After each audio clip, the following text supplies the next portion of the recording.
ವೀಕ್ಷಕರೇ, welcome to Suman TV. ನಾವಿವತ್ತು ಬಂದಿರುವಂಥದ್ದು ಆವತಿ ಗ್ರಾಮದಲ್ಲಿರೋ ಶ್ರೀ ತಿಮ್ಮರಾಯ ಸ್ವಾಮಿ ದೇವಸ್ಥಾನ.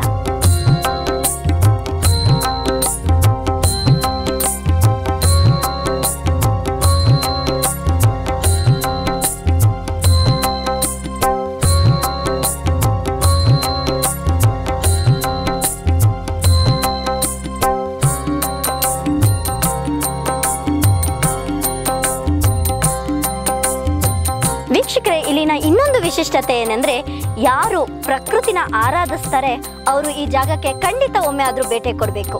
ಯಾಕೆಂದ್ರೆ ನಾವು ಈ ಜಾಗದಲ್ಲಿ ನಿಂತ್ಕೊಂಡು ನೋಡೋದ್ರಿಂದ ನಮ್ಮ ನಂದಿ ಬೆಟ್ಟ ಆಗಿರ್ಬೋದು, ಸ್ಕಂದಗಿರಿ ಬೆಟ್ಟ ಆಗಿರ್ಬೋದು, ಗೋಪಿನಾಥ ಬೆಟ್ಟ ಆಗಿರ್ಬೋದು, ಪ್ರತಿಯೊಂದು ಕೂಡ ರುದ್ರ ರಮಣೀಯವಾಗಿ ನಮಗೆ ಕಾಣಿಸ್ತಾ ಹೋಗುತ್ತೆ.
ವಿಶಿಷ್ಟತೆ ತಿಳಿಯೋದೇನಪ್ಪಾ ಅಂದ್ರೆ, ಗೌತಮ ಮಹರ್ಷಿಗಳು ತಪಸ್ಸನ್ನ ಆಚರಿಸುವಂತ ಸಂದರ್ಭದಲ್ಲಿ ಇಲ್ಲಿ ಯಾವುದೇ ರೀತಿಯಾದಂತ ದೇವಾಲಯ ಇರಲಿಲ್ಲ. ಆ ಸಂದರ್ಭದಲ್ಲಿ ಸಪ್ತ ಋಷಿಗಳು ಸೇರಿ ಶ್ರೀ ತಿಮ್ಮರಾಯ ಸ್ವಾಮಿ ದೇವಸ್ಥಾನ ನಿರ್ಮಿಸ್ತಾರೆ.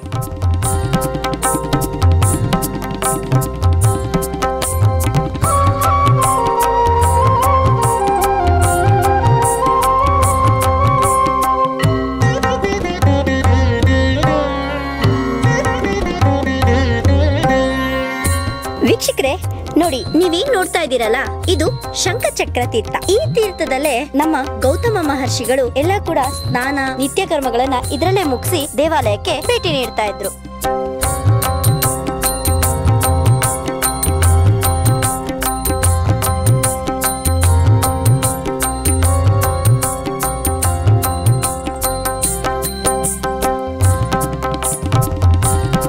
ವೀಕ್ಷಕರೇ, ಈ ಗೌತಮ್ ಗಿರಿಯ ವಿಶಿಷ್ಟತೆ ಏನಂತ ಇಲ್ಲಿನ ಅರ್ಚಕರನ್ನ ಕೇಳಿ ತಿಳ್ಕೊಳ್ಳೋಣ.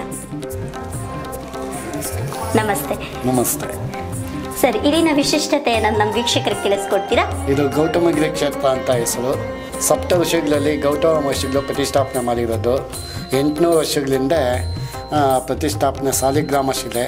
ಹಿಂದೆ ತಿರುಪ್ತಿಗೆ ಹೋಗೋಕೆ ಆಗ್ತಾ ಇರಲಿಲ್ಲ, ಆವಾಗ ಇಲ್ಲೇ ಬಂದು ದರ್ಶನ ಮಾಡ್ಕೊಂಡು ಹೋಗ್ತಾ ಇದ್ರು. ಹಿಂದ್ಗಡೆ ಕಲ್ಯಾಣಿ ಇದೆ, 3 ಕಲ್ಯಾಣಿ: ಶಂಕುತೀರ್ಥ, ಚಕ್ರತೀರ್ಥ, ಲಕ್ಷ್ಮೀ ತೀರ್ಥ ಅಂತ. ಅದರಲ್ಲಿ ಸ್ನಾನ ಮಾಡಿ ದೇವರಿಗೆ ಮದುವೆ ಆಗದೆ ಇರೋರಿಗೆ, ಮಕ್ಕಳಾಗದೆ ಇರೋರಿಗೆ ಬರಲ್ಲ ಸತ್ಯ ಒಂದು 21 ದಿವಸ 21 ವಾರ ಎಲ್ಲ ಪೂಜೆ ಮಾಡಿದ್ರೆ ಒಳ್ಳೆಯದಾಗುತ್ತೆ. ವಿಶೇಷ ಅಂದರೆ ಶ್ರಾವಣ ಮಾಸದಲ್ಲಿ ವಿಶೇಷ ಆಗುತ್ತೆ, ವೈಕುಂಠ ಏಕಾದಶಿ ವಿಶೇಷ ಇರುತ್ತೆ. ಇಲ್ಲಿನ ವಿಶಿಷ್ಟತೆ ಪೂಜೆಗಳು ಯಾವ್ಯಾವುದು ಗುರುಗಳೇ? ಇಲ್ಲಿ ವಿಶೇಷ ಪೂಜೆಗಳಂದರೆ ಶ್ರಾವಣ ಶನಿವಾರ 4 ಶನಿವಾರಗಳು ಬರುತ್ತಲ್ಲ, ವಿಶೇಷ ಪೂಜೆ, ಅಭಿಷೇಕ, ಉತ್ಸವ ಎಲ್ಲ ಇರುತ್ತೆ. ಮಾಘ ಮಾಸದಲ್ಲಿ 1 ತಿಂಗಳು ಫುಲ್ಲು ವಾರ್ಷಿಕೋತ್ಸವ ಇರುತ್ತೆ. ಪ್ರಾಕಾರೋತ್ಸವ, ಪುಷ್ಪಯಾಗ ಎಲ್ಲ, ರಥೋತ್ಸವ ಎಲ್ಲ ಇರುತ್ತೆ.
ನಮಸ್ತೆ. ನಮಸ್ತೆ.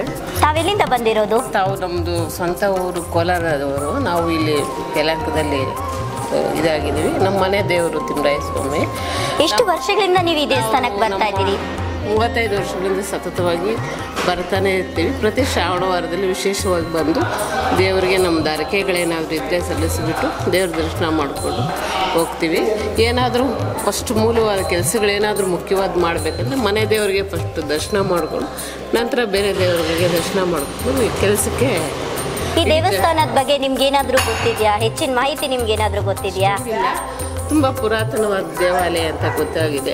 ಈಗ ಫಸ್ಟ್ ನಾವು ಬಂದಾಗ ಬಹಳ ಚಿಕ್ಕದಾಗಿತ್ತು. ಈಗ ಜನಗಳಿಗೆಲ್ಲ ಸಂಪರ್ಕ ಸಿಕ್ಕಿ ಬಹಳ ಅಭಿವೃದ್ಧಿ ಆಗ್ತಾ ಇದೆ. ದಿನ ದಿನ ತಿರುಪತಿ 2ನೇ ತಿರುಪತಿ ಅಂತ ಪ್ರಸಿದ್ಧಿ ಪಡೀತಾ ಇದೆ.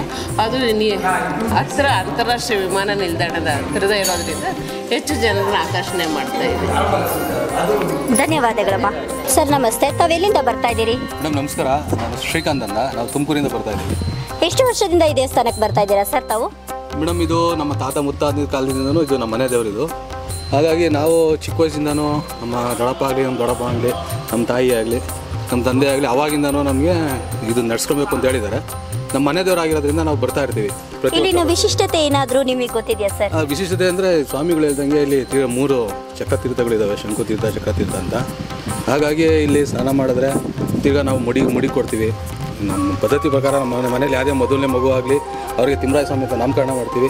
ಅದೇವ್ರ ನಾಮಕರಣ ಮಾಡಿಬಿಟ್ಟು ನಾವು ಮಗುಗೆ ತಲೆ ಮುಡಿ ತೆಗಿಸ್ತೀವಿ. ಮುಡಿ ತೆಗೆಸ್ಬಿಟ್ಟು ಇಲ್ಲಿ ಏನು ನಡ್ಸ್ಕೊಂಡು ಹೋಗ್ತಾರೋ ಶ್ರಾವಣ ಮಾಸದಲ್ಲಿ ಪ್ರತಿ ಶನಿವಾರ ಇಲ್ಲಿ ಚೆನ್ನಾಗಿ ತುಂಬ ಉತ್ಸವ ಚೆನ್ನಾಗಿ ಜೋರಾಗಿ ನಡೆಯುತ್ತೆ. ಪ್ರತಿ ಯಾವುದೇ ಶ್ರಾವಣ ಮಾಸದಲ್ಲಿ ಒಂದು ಶನಿವಾರ ಮಾತ್ರ ಬಂದೇ ಬರ್ತೀವಿ, ತಪ್ಪಿಸಲ್ಲ ನಾವು. ತಿರ್ಗಾ ನಾವು ಏನೇ ಒಂದು ಗಾಡಿ ತೊಗೊಳ್ಳಿ, ಒಂದೇನೇ ಆಗಲಿ ಬರ್ತೀವಿ, ಬಂದ್ಬಿಟ್ಟು ಸ್ವಾಮಿ ಪೂಜೆ ಮಾಡಿಸ್ಕೊಂತೀವಿ, ಹೋಗ್ತೀವಿ. ಏನೇ ಒಂದು ಶುಭ ಕಾರ್ಯ ಮಾಡಬೇಕಾದ್ರೂ ಮದುವೆ ಆಗಲಿ ಏನೇ ಆಗಲಿ ಬರ್ತೀವಿ. ಇಲ್ಲಿ ನಮ್ಮ ಸ್ವಾಮಿ ನಮ್ಮ ಮನೆ ದೇವರು ಇದು. ಹಾಗಾಗಿ ಏನೇ ಬಂದರೂ ನಾವು ಇಲ್ಲಿ ಫಸ್ಟ್ ಇಲ್ಲಿ ಪೂಜೆ ಮಾಡಿಸ್ಕೊಂಡು ಆಮೇಲೆ ನಾವೇನು ಮುಂದಿನ ಕಾರ್ಯ ಮಾಡ್ತೀವಿ. Thank you sir. ಧನ್ಯವಾದಗಳು.